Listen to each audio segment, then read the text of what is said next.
Hello and welcome to Season 5 and Episode 5 of this Football Manager 26 save with Bristol Rovers.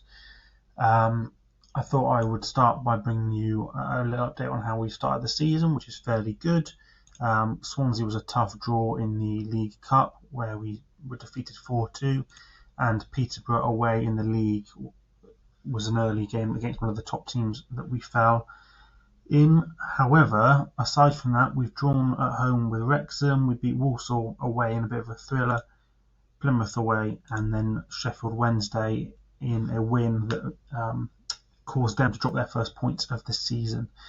All of which leaves us in a pretty good position in fifth with the 3 wins, 1 draw and 1 defeat at the start of the season. Ethan Williams has started really well with his 6 assists as well. Now, if I take you to the business that we have done transfer-wise, it's been quite significant in that I haven't really had much choice but to accept some of the fairly large bids we've had for some of our players. So Lewis Brunt went fairly early for 1.9 million to Cardiff, which at the time I thought was a pretty good amount of money to receive for a player that was a little bit older and that wasn't a nailed-on starter. Aidan Harris was the backup goalkeeper that we let go for 28k as some of the younger goalkeepers have come on now. Kyle McCallum didn't really work out. His potential dropped quite significantly and we got 30k for him. And then Beardmore, Mullin and Baresi have all gone out on loan again. However, the just over half a million we got from Mateta, whose ability had dropped off quite significantly. And then these 3 huge moves for Pagano, Too Good and Risbridger to Sunderland, Wolves and Leeds respectively, and that brought in almost 11 million, which we really can't afford to turn down, particularly for players that were featuring every now and again. All 3 of these would have started for us this season, but 11 million for players that hadn't really featured was too good to turn down, really. And that allowed us to bring in a few players. We'll start with the free transfers of Oyinamachi and Kaporha, as well as Abbott, all on free transfers. Abbott, in fact, all 3 of these are kind of backup players. None of them have started for us with any regularity. So far, Fletcher has come in, and then we were trying to loan him out, which we haven't had success in doing so yet. And then we spent a good chunk of money to bring Jed Ward back. We sold him for over $1 million, so to bring him back for 300k for someone that we know is good enough at this level and who has still got a bit of space to develop, I thought was a good move, and obviously he was keen to come back to his club. We then brought in 2 loanees. So Rocco Simic is a big target man striker who has come in from Cardiff. We have got an agreement of just under £1 million, I think it is, to confirm his permanent signing at the end of the season.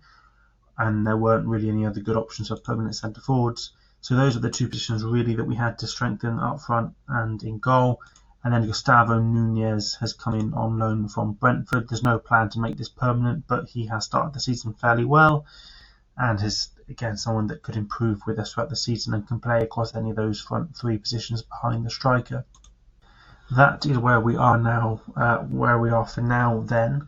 I will very quickly show you the team that is playing at the moment, which is Ward back in goal. Smith, Feeney, Ellison and Mola has been the back 4 that we've seen fairly regularly throughout this save. Sam Alabi has come in as well. That was right at the end of the previous season on loan from Newcastle. Is a young player with quite a lot of potential. One that we're not going to be able to make permanent, unfortunately, because he is worth quite a lot more than we can afford. But he has made quite a good start in those holding midfielder positions. Alfie Devine has stayed there. Scott Timberlake we have promoted, a young player that is now ready to play more regular first team football. And it's Williams that has started the season on fire in that left wing position. Young goalkeeper Leo Tanner is our backup, having loaned out some of our other options in that position who had a bit more potential. Abbott, Slater, Winterbourne stays there. Hapgood we sold. In fact, that's what I need to show you. Hapgood we sold and have brought back on loan. So there might be a few more transfers actually to introduce you to. Roos has been promoted as another young player onto the bench. In fact, if I go back to the recruitment and show you the transfer history again, there were those few moves that occurred at the end of the last market here. Those being Habib Sunday, which you saw in the last episode, but we also moved on Hapgood for 3.7 million before bringing him back on loan, although he hasn't started particularly well. Couple of other young players, Osman and Noble, out on loan at the end of that last window as well. And we were also able to, let's see, where's 2029? There it is. Also able to obviously bring Hapgood back. So we've made quite a lot of money. It's probably worth me showing you the finances very briefly, in that we've gone from being in a lot of trouble financially to being in a good amount of profit. All of those transfers going into the balance, not much into our recruitment budget, where we are slightly over the odds at the moment. But hopefully that's money that can then be spent, and we are currently improving the stadium and some of the facilities as well. So a good start to the season. I will be back come the end of the January window with an update on where we are then. Hello and welcome back to the end of the January window in this our 2030 we are at the moment. As you'll be able to see on your screen at the moment, we have an FA Cup game coming up against Oxford, which shows you the progress that we have made in that. And when I take you to the fixture schedule, you will see that we haven't lost a single game since the last update I gave you. Peterborough away right at the end of the first transfer window in August, and since then it's been all wins and draws. The only issue is we have drawn all 5 of the last 5 league games. We were very much outplayed by Sheffield Wednesday, who are one of the playoff candidates at the moment. We were very much outplayed by Cardiff in the last game we've just played, as we were also by Wigan. And if I show you the table with those in mind, Wigan, Cardiff being up there, Sheffield Wednesday have tailed off a little bit since their good start to the season. The fact that we're drawn against these teams, it's keeping us above them, and Wrexham just winning every game is giving us a bit of a challenge to win the title, but we are certainly in a good place for trying to earn promotion. Williams has remained the top assister out, and we're scoring plenty of goals as well. When it comes to our recruitment in that last January window, if I take you to the transfer history, we didn't do a huge amount really. The only moves are to bring in Kwame Poku, an attacking midfielder that can play across all those front 3 positions on a free transfer.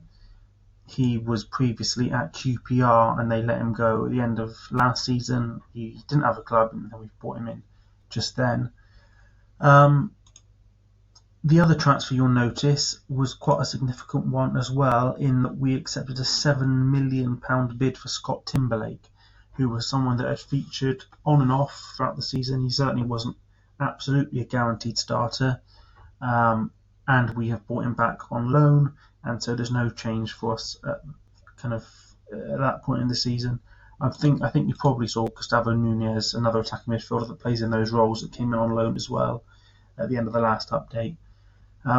Which means if I take you to the way we are currently set up, we haven't currently, let's go to the combined view, we haven't currently got Poku in this team, although he will go onto the bench for the FA Cup game, just because he's new and just kind of finding his feet.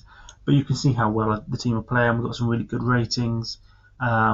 We've rotated quite a lot as well, and so we're able to maintain our league position, which is good. If I take you to the squad, I can show you that Simic and Nunez have been our leading contributors with goals. Promise also on 13, Williams on 9, and it's been Winsburn, Nunez, Ellison that have played really well. Ellison isn't someone really that's guaranteed a spot in that back two, but when he doesn't play there, he quite often plays as a holding midfielder or features off the bench. And obviously we've got quite a lot of competition in those attacking places now, which is good. So things are going really well. The FA Cup run has certainly been successful so far. If I take you to the 3rd round, where we just beat Leyton Orient in extra time, we missed a penalty in that game but managed to see it through. Oxford, who are a championship side in the next round in our next game, and they're not a bad championship side, so we will go full strength and see what we can do. But that is it for the end of this little update. I'll be back at the end of the season where hopefully we have earned promotion. A surprise kind of reintroduction to this video, but we are in a live game on the final day, and things fell apart really badly, and I'll show you that in a minute. When it came to our season, we went from being unbeaten for a long time to not being able to win a game. And it took us to the final day 1 point behind Peterborough, so we needed to better their result effectively. Our goal was a lot better, so a draw for us and a defeat for them would be enough. But as it currently stands, and I think there was an update then, but I couldn't quite see what it was, we are winning, and the last update I saw was that Peterborough were drawing. So there's a chance that from being totally in despair, from falling from the top of the table right the way into the playoffs, we might actually be able to pull this out of the bag. It's pretty much our game is wrapped up now. Simic had an unbelievable finish to the season. He scored 4 goals in the previous game when we put 6 past MK Dons, and he scored again in this game. What is the Peterborough score? They are away to one of the mid-table teams, I think. Let's see if I can find it. It's a pain trying to scroll through. They are currently 3-1 down at home to Wickham.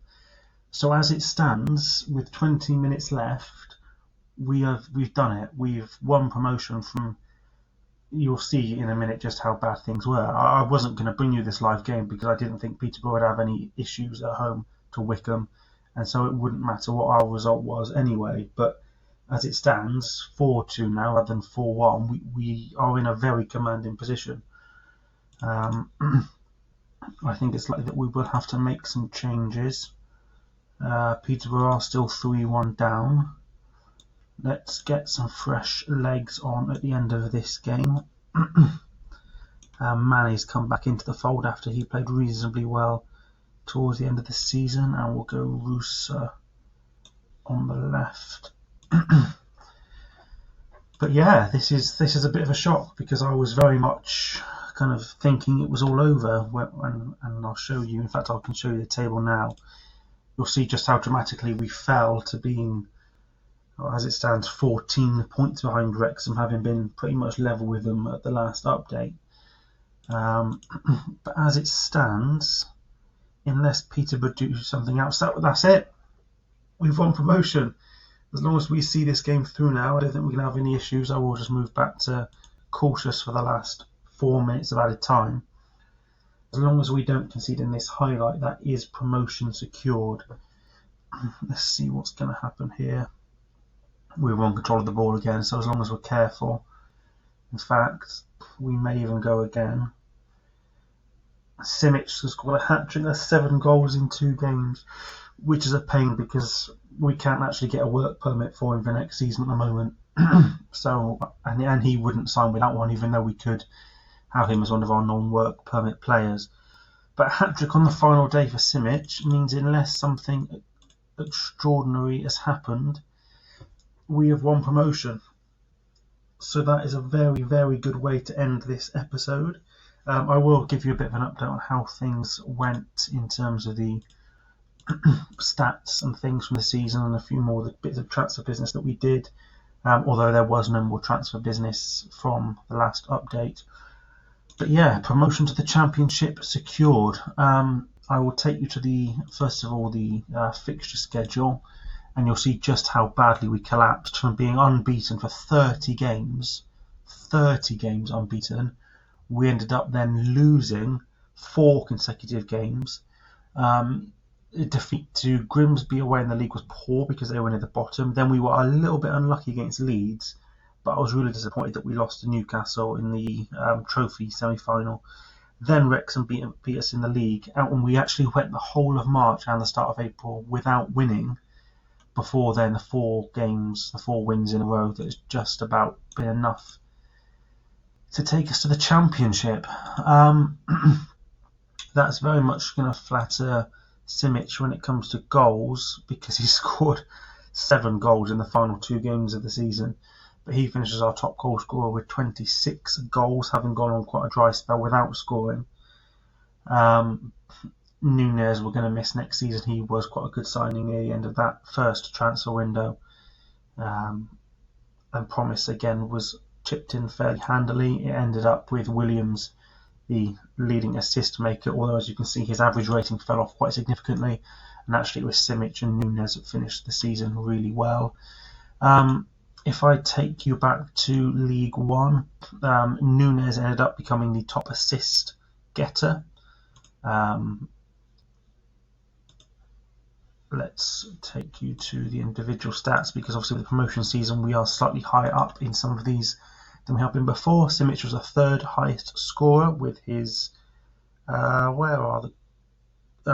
average rating.